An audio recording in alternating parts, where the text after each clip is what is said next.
జై శ్రీరామ్. జీవితం అంటేనే ఒక ప్రయాణం. కానీ ఆ ప్రయాణంలో ఎన్నో అవాంతరాలు, మనసును పట్టి పీడించే తెలియని ఆందోళనలు, జీవితంలో ముందుకు వెళ్ళడానికి దారి దొరకక సతమతమయ్యే నిస్సహాయత, శత్రువుల వల్ల, దుష్ట శక్తుల వల్ల కలిగే అశాంతి. ఇలా మనిషిని నిత్యం వేధించే వేల సమస్యలకు బుధ కౌశికముని అందించిన అద్భుతమైన రక్షణ కవచమే శ్రీరామరక్షా స్తోత్రం. చరితం రఘునాథస్య శతకోటి ప్రవిస్తరం ఏకైకమక్షరం పుంసాం మహాపాతక నాశనం. రామాయణంలోని ఒక్కో అక్షరం ఒక్కో మహాపాపాన్ని హరించే శక్తి గలది. సాక్షాత్తు శ్రీరామచంద్రుడే మన శరీరాన్ని ఏ ఏ నామాలతో ఎలా రక్షిస్తున్నాడో తెలిపే ఈ స్తోత్రం నిజంగా ఒక రక్షణ కవచం.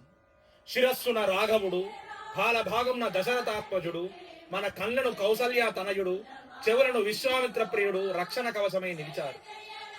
నాసికకు మకత్రాత, ముఖానికి సౌమిత్రి వత్సలుడు, మన జిహ్వకు విద్యానిధి, కంఠమున భరత వంద్యుడు, వీరు అభేద్యమైన కోటల శరీరాన్ని కాపాడుతున్నారు. భుజాలను దివ్యాయుధుడు, చేతులను సీతాపతి, హృదయాన్ని జామదగ్నజిత్, మధ్య భాగాన్ని ఖరధ్వంసి, నాభిని జాంబవదాశ్రయుడు మనల్ని అనుక్షణం రక్షిస్తూనే ఉన్నారు. అంతేకాదు కటి ప్రదేశాన్ని సుగ్రీవేశుడు, తొడలను హనుమత్ ప్రభువు, మోకాలను సేతుకృత్, పాదాలను విభీషణ శ్రీయుడు, ఇలా తల నుండి పాదాల వరకు అనువరుణ శ్రీరాముడు మొత్తం తన దివ్య రక్షణను మనకు కల్పించాడు. ఇది కేవలం ఒక స్తోత్రం కాదు, మన చుట్టూ అల్లుకున్న ఒక అభేద్యమైన వజ్ర పంజరం. ఈ రామనామం తోడైన చోట ఏ అపాయము మనల్ని తాకలేదు, ఏ భయము మన దరి చేరలేదు. రామనామంతో నిండిపోయిన ఈ శరీరాన్ని ఎటువంటి రోగము ఏమీ చేయలేదు. శ్రీరామ రక్ష సర్వ జగద్రక్ష. భర్జనం భవబీజానాం అర్జనం సుఖ సంపదాం తర్జనం యమదూతానాం రామ రామేతి గర్జనం. అంటే రామ అనే నామం ఒక గర్జన లాంటిది. ఇది మనలోని జన్మ జన్మల పాప బీజాలను కాల్చివేసే ఒక అగ్ని జ్వాల, సుఖ సంతోషాలను వెల్లువిరించే అక్షయ పాత్ర, చివరకు యమదూతలను కూడా భయపడి పారిపోయేలా చేసే దివ్యమైన సింహ గర్జన. జై శ్రీరామ్. పదండి ఆ శ్రీరామచంద్రుని రక్షణ కవచంలో చేరుదాం.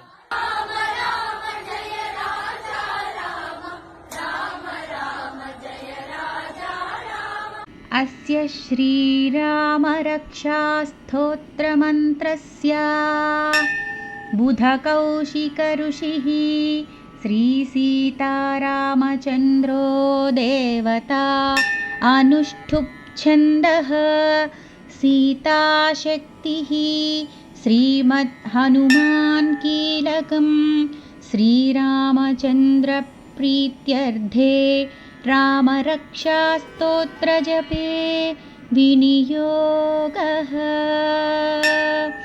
ధ్యానం ధ్యాయేదాజానుబాహుం ధృతశరధనుషం బద్ధపద్మాసనస్థం పీతం వాసోవసానం నవకమలదళస్పర్ధినేత్రం ప్రసన్నం వామాంకారూఢసీతా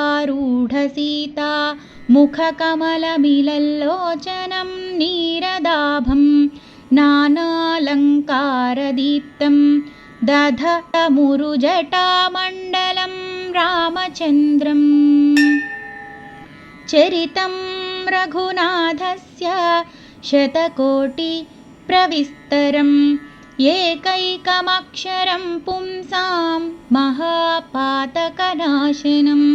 ధ్యాత్వా నీలోత్పలశ్యామం రామం రాజీవలోచనం జానకీ లక్ష్మణోపేతం జటామకుటమండితం సాసితోణధనుర్బాణ పాణిం నక్తం చరాంతకం స్వలీలయా జగత్రాతు మావిర్భూతమజం విభుం.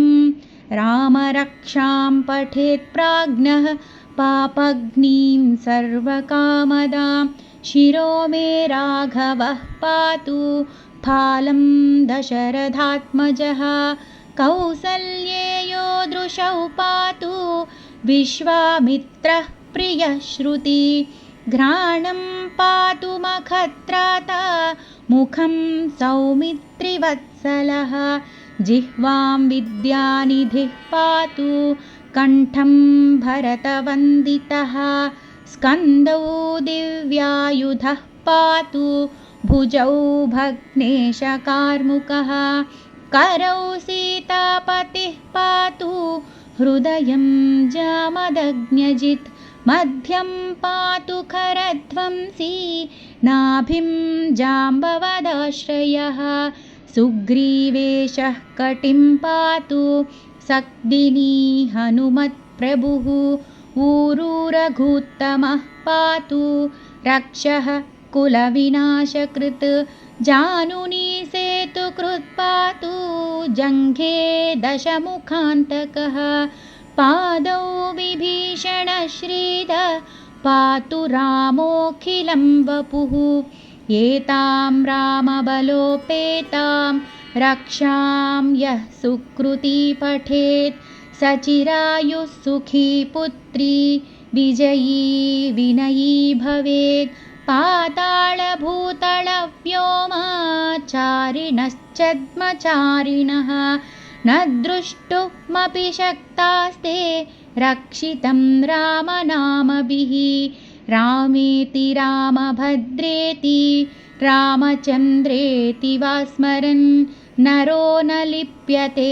पापैर्भुक्तिं मुक्तिं च विन्दति जगज्जैत्रैकमन्त्रेण रामनाम्नाभिरक्षितं यः कण्ठे धारयेत्तस्य करस्थाः सर्वसिद्धयः वज्रपञ्जरनामेदं यो रामकवचं स्मरेत् अव्याहताज्ञः सर्वत्र लभते जयमङ्गलम् आदिष्टवान् यथा स्वप्ने रामरक्षामिमां हरः तथा लिखितवान् प्रातः प्रबुद्धौ बुधकौशिकः आरामः कल्पवृक्षाणां विरामः सकलापदाम् अभिरामस्त्रिलोकानां रामः श्रीमान् सनः प्रभुः तरुणौ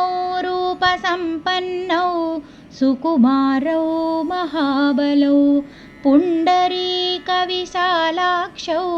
क्षीरकृष्णाजिनाम्बरौ फलमूलाशिनौ दान्तौ तापसौ ब्रह्मचारिणौ पुत्रौ दशरथस्मैतौ भ्रातरौ रामलक्ष्मणौ शरण्यौ सर्वसत्त्वानां श्रेष्ठौ सर्वधनुष्मतां रक्षः कुलनिहन्तारौ त्रायेतां नो रघुत्तमौ आत्तसज्ञधनुषा विशुस्पृशा वक्षयाशुगनिषङ्गसङ्गिनौ रक्षणाय मम रामलक्षणावग्रतः पदि सदैव गच्छताम् सन्नद्धः कवची खड्गी चापबाणधरो युवा गच्छन्मनोरथान्नश्च रामः पातु स लक्ष्मणः रामो दाशरथिः शूरो लक्ष्मणानुचरो बली काकुत्सः पुरुषः पूर्णः कौसल्येयो रघुत्तमः वेदान्तवेद्यो यज्ञेशः पुराणपुरुषोत्तमः जानकीवल्लभः श्रीमान् अप्रमेया पराक्रमः इत्येतानि जपेत् नित्यं मद्भक्तश्रद्धयान्वितः अश्वमेधाधिकं पुण्यं सम्प्राप्नोति न संशयः रामं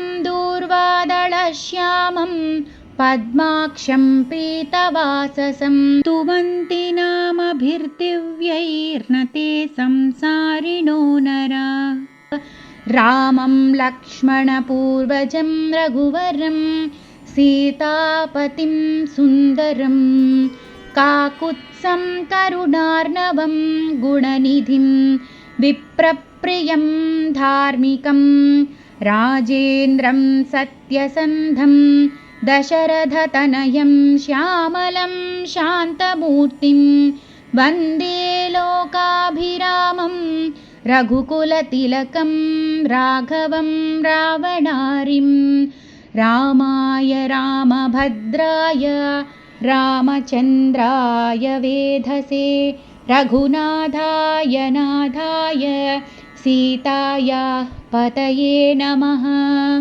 श्रीराम राम रघुनन्दन राम राम श्रीराम राम भरताग्रज राम राम श्रीराम राम रणकर्कश राम राम श्रीराम राम शरणं भव राम राम श्रीरामचन्द्रचरणौ मनसा स्मरामि श्रीरामचन्द्रचरणौ वचसा गृह्णामि श्रीरामचन्द्रचरणौ शिरसा नमामि श्रीरामचन्द्रचरणौ शरणं प्रपद्ये माता रामो मत्पिता रामचन्द्रः स्वामी रामो मत्सखा रामचन्द्रः सर्वस्वं मे रामचन्द्रो दयालुः नान्यं जाने नैव जाने न जाने दक्षिणे लक्ष्मणो यस्य वामे च जनकात्मजा पुरतो मारुतिर्यस्यं तं वन्दे रघुनन्दनं लोकाभिरामं रणरङ्गधीरं राजीवनेत्रं रघुवंशनाथं कारुण्यरूपं करुणाकरन्तं श्रीरामचन्द्रं शरणं प्रपद्ये मनोजवं मारुततुल्यवेगं जितेन्द्रियं बुद्धिमतां वरिष्ठं वातात्मजं वानरयूथमुख्यं श्रीरामदूतं शरणं प्रपद्ये कूजन्तं राम रामेति मधुरं मधुराक्षरम् आरुह्य कविताशाखां वन्दे वाल्मीकिकोकिलम् आपदामपहर्तारं दातारं सर्वसम्पदां लोकाभिरामं श्रीरामं भूयो भूयो नमाम्यहं भर्जनं भवबीजानामर्जनं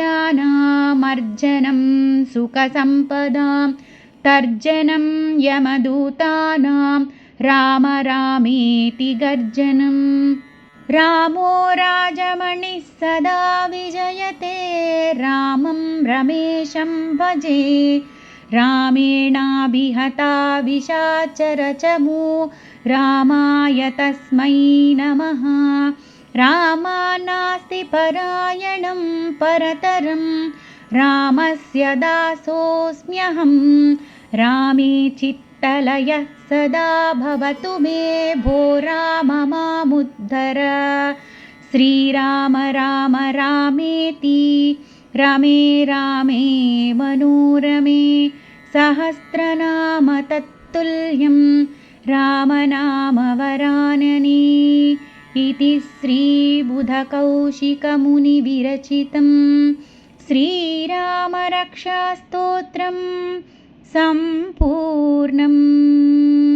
श्रीराम जय जय राम श्रीराम जय जय राम श्रीराम जय जय राम श्रीराम जय जय राम